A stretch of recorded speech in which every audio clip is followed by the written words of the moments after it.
Welcome to Temples and Priests.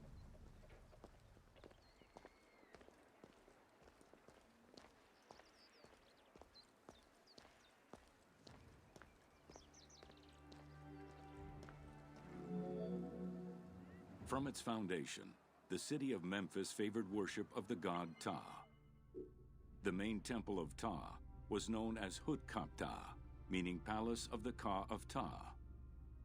The name of the temple, translated into Greek as Aegyptos, would eventually evolve into the modern name Egypt.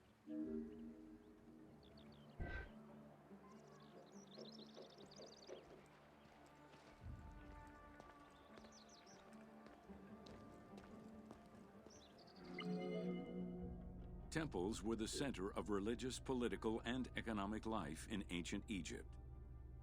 These sacred places were viewed as the literal home of the gods and goddesses. As such, every aspect of them required care and reverence, all of which was accomplished through elaborate ritual.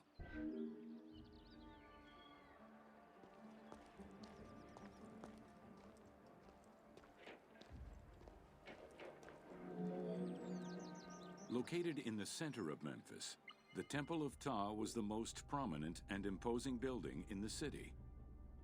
The long walkway leading toward the temple, known as the Dromos, was guarded by rows of sphinxes.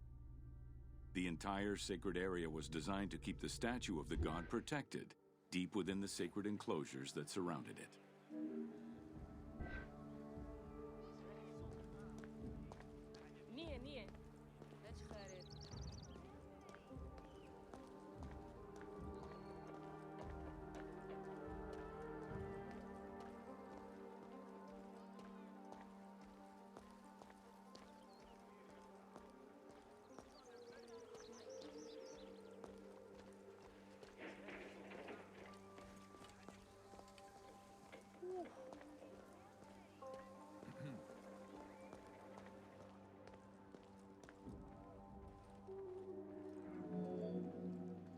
The Dromos opened into a courtyard, with the surrounding portico graced with columns carved to resemble palm trees. During special festivals, the general population was allowed to enter this location, but under no circumstances would they be allowed into the sacred spaces beyond the courtyard.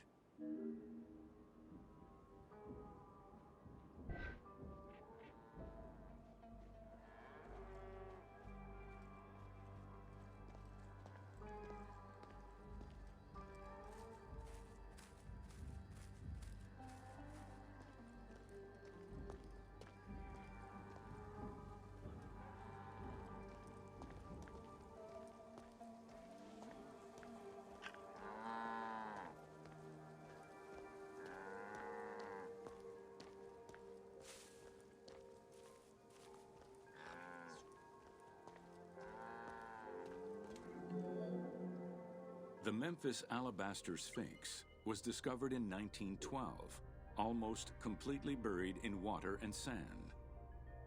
8 meters in height and weighing in at roughly 90 tons, it is still mounted on its original pedestal. Though it is called the Alabaster Sphinx, it was in fact carved from common calcite rock, which is similar in appearance and texture to alabaster. Erosion has destroyed the original engravings, making it difficult to determine when it was created. Egyptologists believe that its facial likeness resembles Amenhotep II, and so it could have been sculpted somewhere between 1700 and 1400 BCE. It is believed that this monument once stood outside of the Temple of Ptah and was integrated into subsequent extensions to the complex.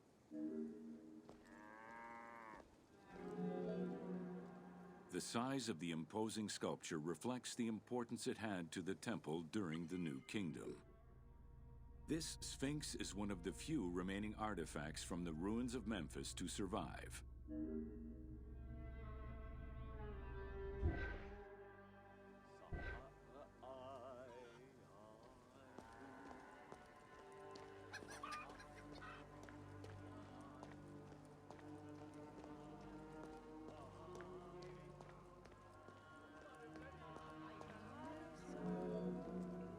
In Egyptian culture, some animals were associated with gods, while others were considered to be living gods. The Apis bull was believed to be a divine entity. The earliest mention of the Apis bull in ancient Egypt goes back as far as the first Egyptian dynasty.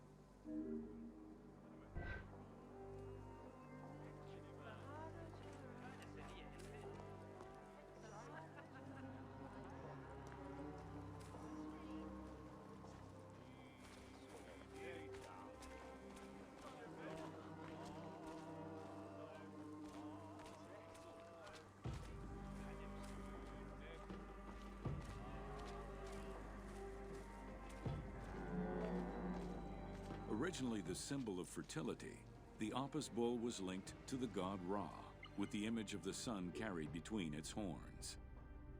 Later it was associated with Osiris, the ruler of the underworld, thus becoming the funerary divinity Osiropis. During the 18th dynasty in Memphis, the Apis bull's association with the city's deity earned it the title Herald of Ptah. The Apis bull was so revered that even Alexander the Great, upon his arrival in Memphis, gave honor to Apis.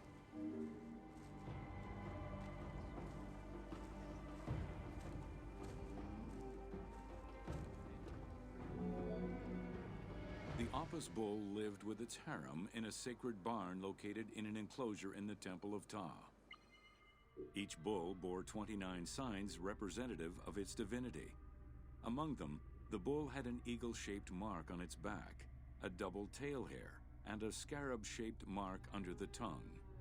The signs were intended to correspond with the lunar cycle. After its death, Egyptians would search for its reincarnated form among the livestock.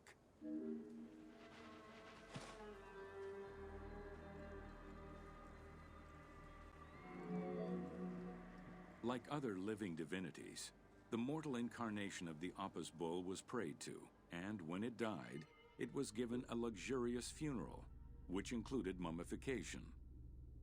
Until the reign of Ramses II, the Apis bulls were buried in individual graves in Saqqara.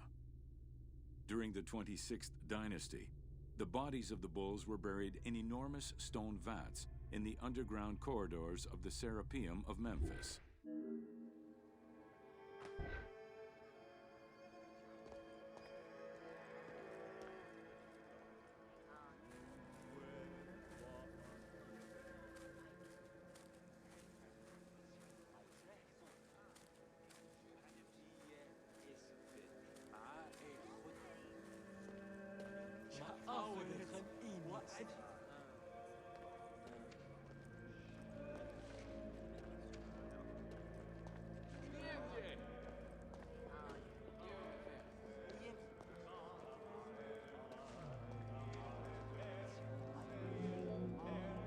Ancient Egyptians believed that temple rituals were essential to maintain order in the cosmos and allow communication between humans and gods.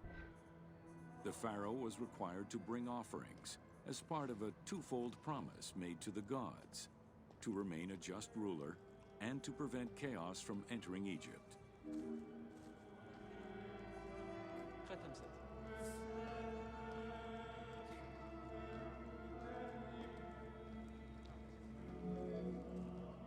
Details of the ceremonies found on temple walls provide a thorough overview of the stages of the daily ritual. Performed 3 times a day to mirror human mealtimes, Each step of the highly symbolic ceremony was accompanied by specific recitations, many of which referred to mythical events.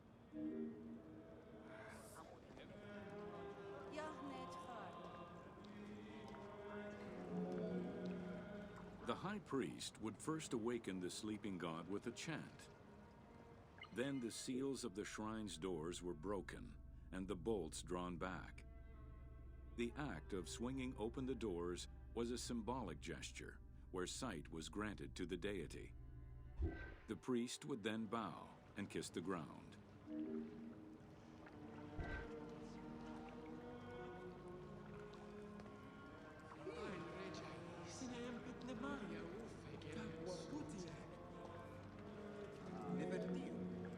The god was then washed with incense-infused water and its mouth rinsed with mineral salts. The cleansing was followed by adorning the statue with jewels and royal garments. The final ritual required the priest to sweep away any footprints in order to prevent evil from approaching the god.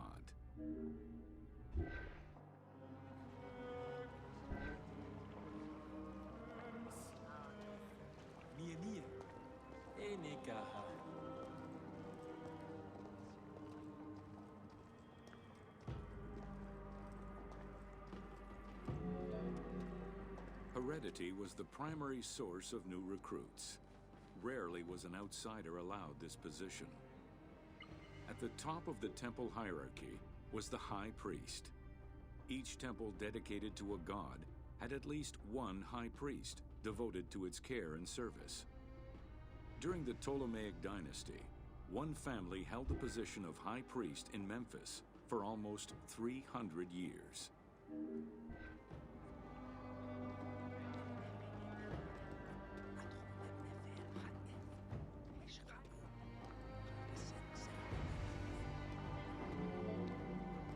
High priest candidates made their way up the ranks of the temple hierarchy. The one chosen to occupy the lofty position of high priest was usually confirmed by the pharaoh. Several of the high priests were also important officials in the government. Families sharing the highest priesthood titles tended to make many alliances, thereby gaining more land and wealth. Shifting balances of power sometimes resulted in more or less open conflicts between the priesthood and the pharaohs.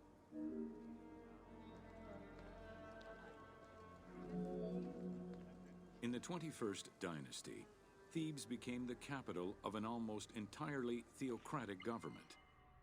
The city was headed by king priests who spoke and governed in the name of the god Amun, in open opposition to the ruling pharaohs.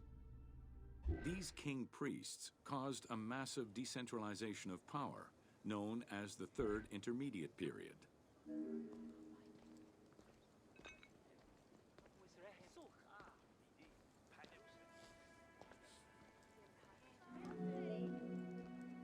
The educational institution in ancient Egypt was known as the House of Life. Attended by the offspring of the elite and the clergy, it was a place tailored to the social status of its attendees. The earliest references to this type of institution date back to royal decrees of the Old Kingdom.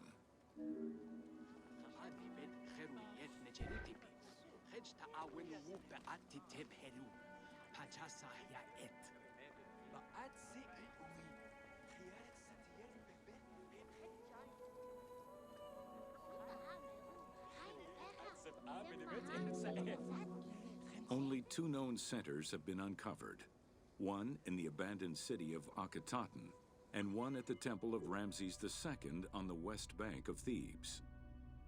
Inscriptions uncovered in those locations mention the names and titles of people who were connected with the House of Life, such as a chief physician and many scribes.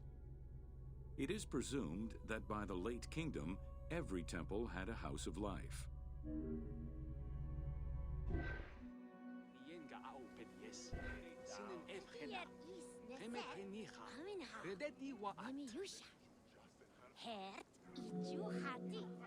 The House of Life offered training for the elite, destined for occupations such as astronomers, doctors, veterinarians, diplomats, architects, translators, or theologians. Some institutions focused on specific disciplines, making them a central hub for the country.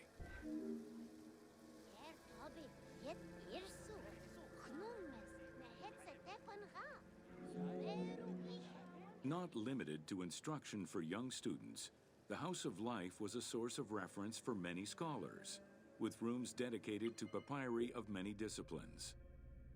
Because papyri were preserved there, the Greco-Romans referred to the House of Life as a library.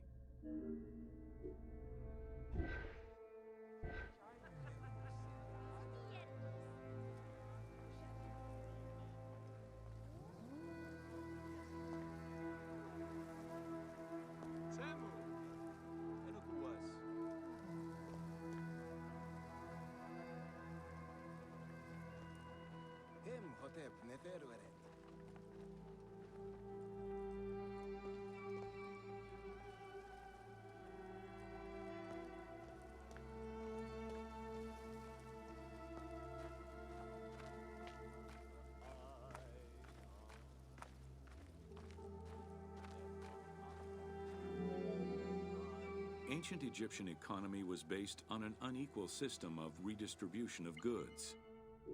The state of Egypt collected the crops, and the temples distributed them throughout the provinces. Since the only people capable of counting and ensuring a fair redistribution were the educated scribes, this meant that the temples played a pivotal role in this process.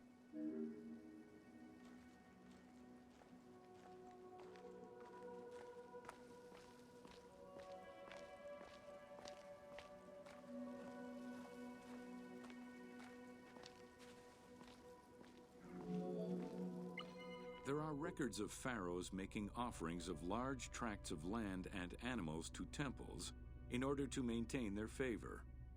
Ramses III offered generous gifts to the temple of Amun in Karnak in such a manner.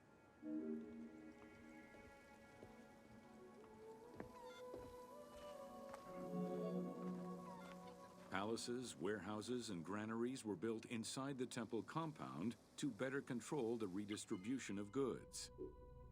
The size of the recorded numbers of goods, combined with every other function filled by temples, only serves to confirm their might as economic, religious, and political centers of power within Egypt.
Welcome to Workers and Transport.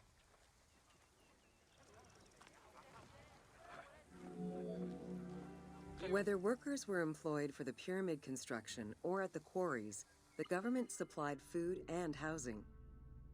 Workers for the pyramids and royal necropolises were housed in more permanent villages, such as the famous Deir el-Medina. Quarry workers had more temporary lodgings. All skill levels were needed and utilized, from basic work hands to prepare the gypsum, to brickmakers and sand carriers, to skilled stonemasons to shape the blocks.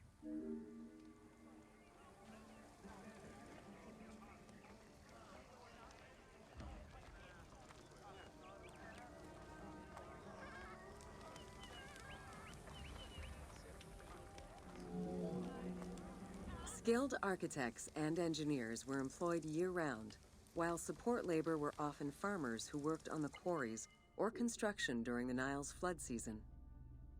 The basic laborers were hardworking and versatile. Many may have been farmers who joined the construction during the off-season. Hieroglyphs found in the work villages listed assigned job titles.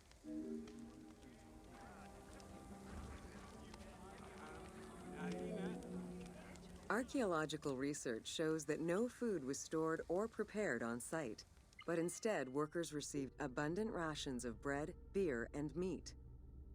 These rations were taken care of by an administration outside the village. Medical treatment was also available for those who were injured.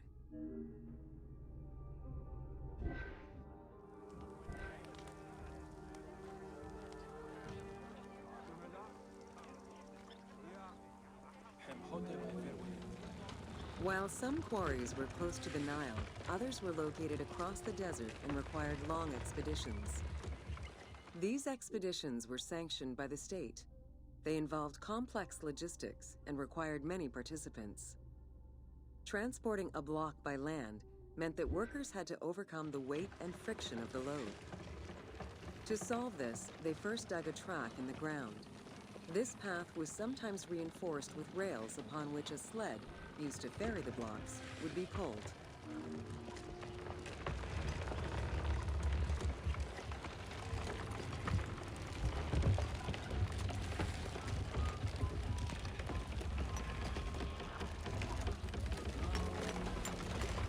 Whenever possible, blocks were toppled from a higher elevation onto the sled.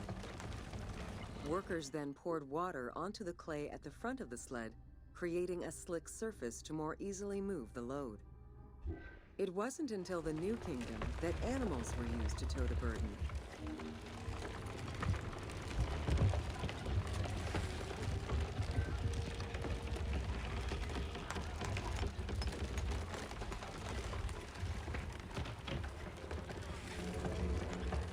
During flood season, the Nile was at its largest and deepest, which allowed the transportation of the heaviest and biggest loads. Quarries close to the river had troughs dug out to deliver the stones to the shoreline. Harbors and wharfs situated at the river's edge allowed the transfer of materials and supplies. Harbor warehouses accommodated additional stocks of stone so that they were available for the winter sailing season.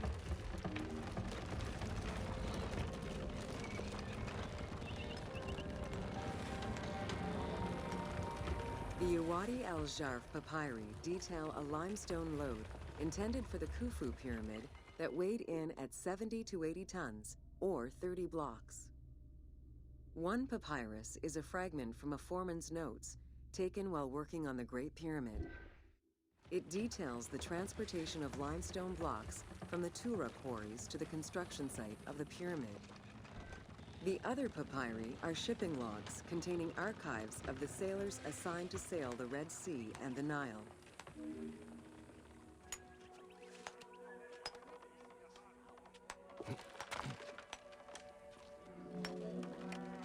Stone cargo generally weighed 15 tons per boat, amounting to roughly 6 or 7 blocks per trip. For heavier loads such as obelisks, monolithic pillars, or gigantic statues, larger boats were used. These transports are the ones typically showcased on temple walls.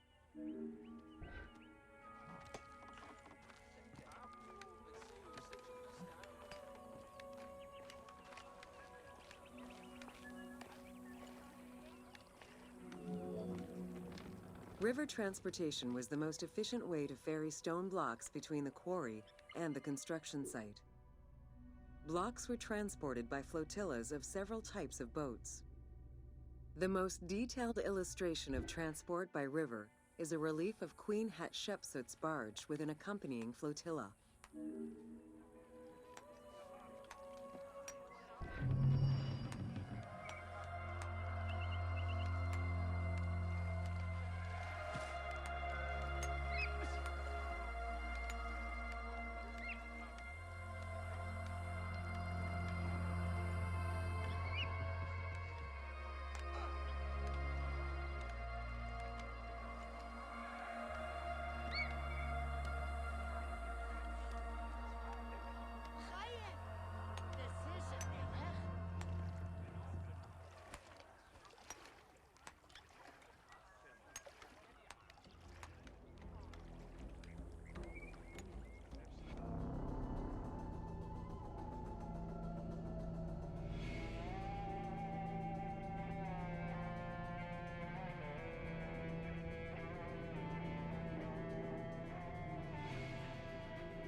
Welcome to Agriculture and Seasons.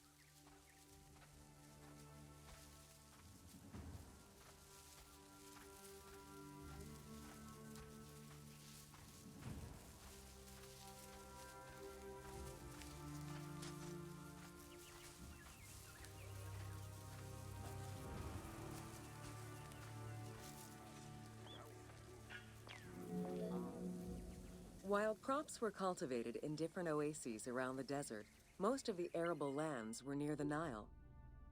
Two types of cereal grain were cultivated, barley and an ancient wheat known as emmer. These two key ingredients contributed in establishing bread and beer as the staple of the Egyptian diet and the basis of its economy.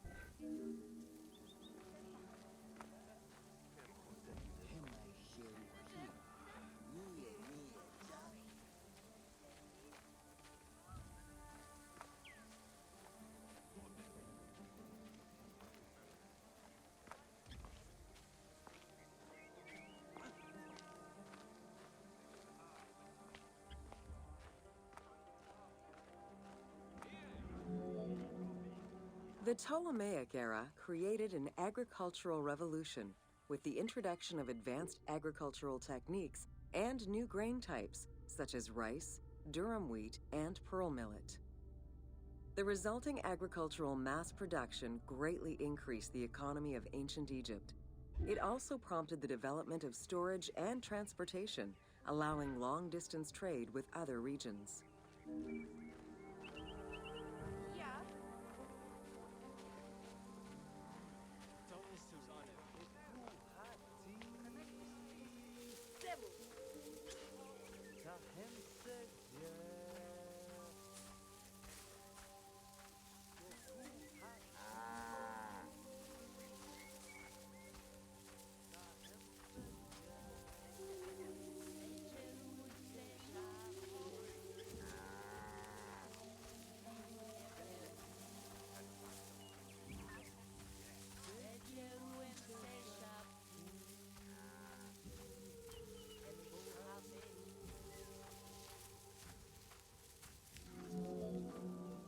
Both bread and beer rations were part of a system of barter payment. The state used those goods to pay wages for those who worked in the quarries and at the construction sites. Beer was so important to ancient Egyptians, they had a goddess of beer brewing, Tenenet. Tenenet is seen in many paintings and sculptures with beer, and women are depicted as the primary beer makers.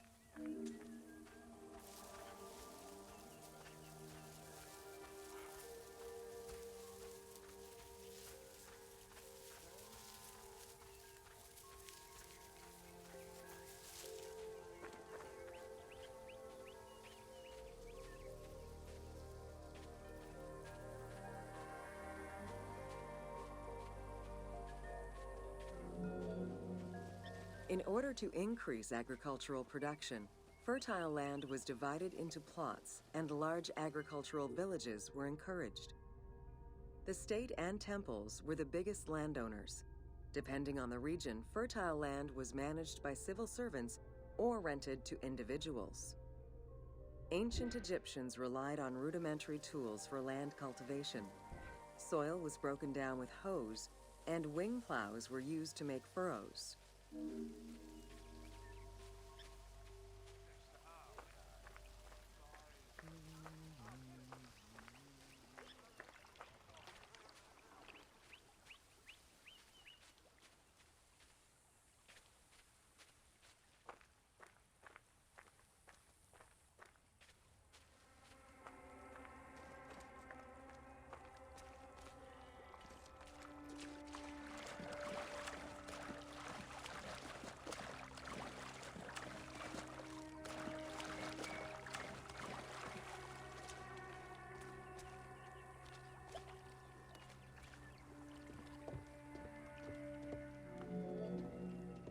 The three seasons known as Akhet, Peret, and Shemu corresponded to a specific phase of the agricultural process and the river's natural changes. Akhet was the time of the flood, beginning with the appearance of the star Sirius in July. Peret was the time when lands were cultivated, plowed, and sown. This fell between October and November. Shemu ran from May to September and was when harvesting and taxation began.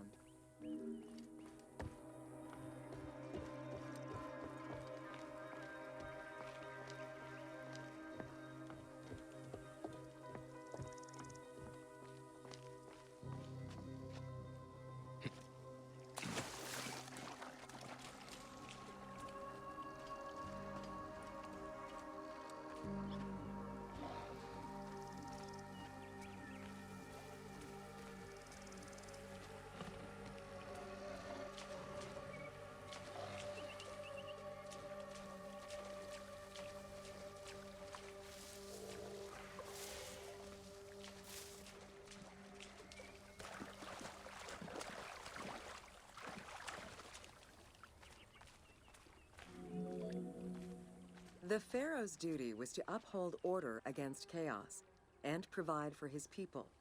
Priests and local governors also wanted to appear as protectors of the people. However, any variation in the Nile's seasons could cause water shortages. This had devastating consequences on wheat and barley crops. The pharaoh, administrators, and priests knew they needed to demonstrate their ability to prevent such a catastrophe from happening. And so they invented the story, which would be inscribed upon the famine stela.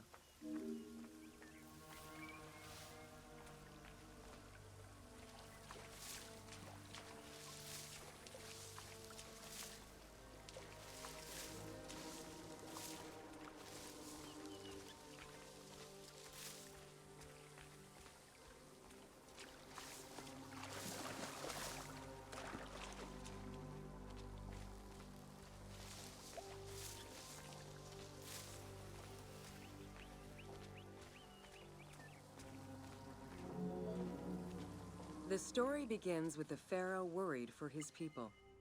The Nile hasn't flooded in years, and his people are starving. In search of the origins of the flooding, Djoser seeks out Khnum, the protector god of the region and the source of the drought. Djoser gives the god offerings and orders his priests to restore the Temple of Khnum. These offerings please the god, and the floods are restored.